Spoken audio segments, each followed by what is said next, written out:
அரசு பேருந்தில் முதலமைச்சர் விஜய் பயணம் செய்திருந்தார்.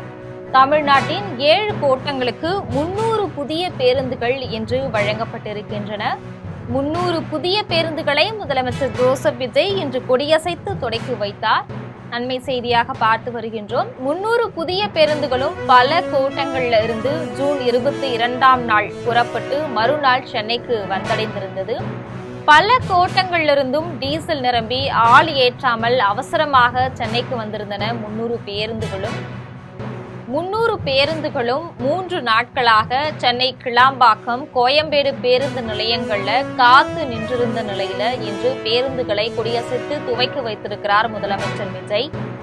ஒவ்வொரு பேருந்திலும் 2 ஓட்டுநர்கள், 1 நடத்துனர் என மொத்தம் 900 தொழிலாளர்கள் 3 நாட்களாக காத்து கிடந்தனர். ஜூன் 23ஆம் நாள் தொடக்க விழா அப்படின்னு சொல்லப்பட்ட நிலையில 2 நாள் கழித்து இன்று அந்த துவக்க விழாவானது நடைபெற்றிருக்கிறது. சட்டமன்ற கூட்டம், பிறந்த நாள் கொண்டாட்டம் முடிந்த பிறகு மக்களுக்கான புதிய பேருந்துகள் தொடக்கி வைக்கப்பட்டிருக்கின்றது. தலைமைச் செயலகத்தில் புதிய பேருந்துகளை கொடியசைத்து தொடக்கி வைத்தார் முதலமைச்சர் விஜய். 300 பேருந்துகளும் தலைமை செயலகம் முதல் கடற்கரை சாலையில் வரிசையாக நிறுத்தப்பட்டிருந்தன. கிளாம்பாக்கத்திலும் கோயம்பேட்டிலும் 3 நாள் காத்திருந்த போக்குவரத்து தொழிலாளர்கள் 900 பேர் இன்று மகிழ்ச்சி அடைந்திருக்கிறார்கள். புதிய பேருந்துகளை தொடக்கி வைத்த பின்னர் பேருந்தில் ஏறி செல்போனில் வீடியோ எடுத்து மகிழ்ந்தார் முதலமைச்சர் விஜய் அவர்கள். முதலமைச்சர் விஜய், போக்குவரத்து அமைச்சர் தமிழன் பார்த்திபன் ஆகியோர் புதிய பேருந்துல பயணம் செஞ்சிருக்கிறாங்க. புதிய பேருந்துல பணம் கொடுத்து பயணச்சீட்டு எடுத்து பயணம் செய்தார் முதலமைச்சர் ஜோசப் விஜய். அரசு பேருந்தில் முதலமைச்சர் விஜய் பயணம் செய்திருந்தார். தமிழ்நாட்டின் 7 கோட்டங்களுக்கு 300 புதிய பேருந்துகள் இன்று வழங்கப்பட்டிருக்கின்றன. 300 புதிய பேருந்துகளை முதலமைச்சர் ஜோசப் விஜய் இன்று கொடியசைத்து தொடக்கி வைத்தார். அண்மை செய்தியாக பார்த்து வருகின்றோம். 300 புதிய பேருந்துகளும் பல கோட்டங்களில் இருந்து ஜூன் 22ஆம் நாள் புறப்பட்டு மறுநாள் சென்னைக்கு வந்தடைந்திருந்தது. பல கோட்டங்களிலிருந்தும் டீசல் நிரம்பி ஆள் ஏற்றாமல் அவசரமாக சென்னைக்கு வந்திருந்தன 300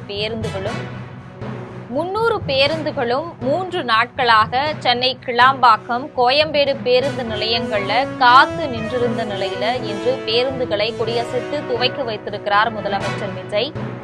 ஒவ்வொரு பேருந்திலும் 2 ஓட்டுநர்கள், 1 நடத்துனர் என மொத்தம் 900 தொழிலாளர்கள் 3 நாட்களாக காத்து கிடந்தனர். ஜூன் 23ஆம் நாள் தொடக்க விழா அப்படின்னு சொல்லப்பட்ட நிலையில 2 நாள் கழித்து இன்று அந்த துவக்க விழாவானது நடைபெற்றிருக்கிறது. சட்டமன்ற கூட்டம், பிறந்த நாள் கொண்டாட்டம் முடிந்த பிறகு மக்களுக்கான புதிய பேருந்துகள் தொடக்கி வைக்கப்பட்டிருக்கின்றது. தலைமைச் செயலகத்தில் புதிய பேருந்துகளை கொடியசைத்து தொடக்கி வைத்தார் முதலமைச்சர் விஜய். 300 பேருந்துகளும் தலைமை செயலகம் முதல் கடற்கரை சாலையில் வரிசையாக நிறுத்தப்பட்டிருந்தன. கிளாம்பாக்கத்திலும் கோயம்பேட்டிலும் 3 நாள் காத்திருந்த போக்குவரத்து தொழிலாளர்கள் 900 பேர் இன்று மகிழ்ச்சி அடைந்திருக்கிறார்கள். புதிய பேருந்துகளை தொடக்கி வைத்த பின்னர் பேருந்தில் ஏறி செல்போனில் வீடியோ எடுத்து மகிழ்ந்தார் முதலமைச்சர் விஜய் அவர்கள். முதலமைச்சர் விஜய், போக்குவரத்து அமைச்சர் தமிழன் பார்த்திபன் ஆகியோர் புதிய பேருந்துல பயணம் செஞ்சிருக்கிறாங்க. புதிய பேருந்துல பணம் கொடுத்து பயணச்சீட்டு எடுத்து பயணம் செய்தார் முதலமைச்சர் ஜோசப் விஜய்.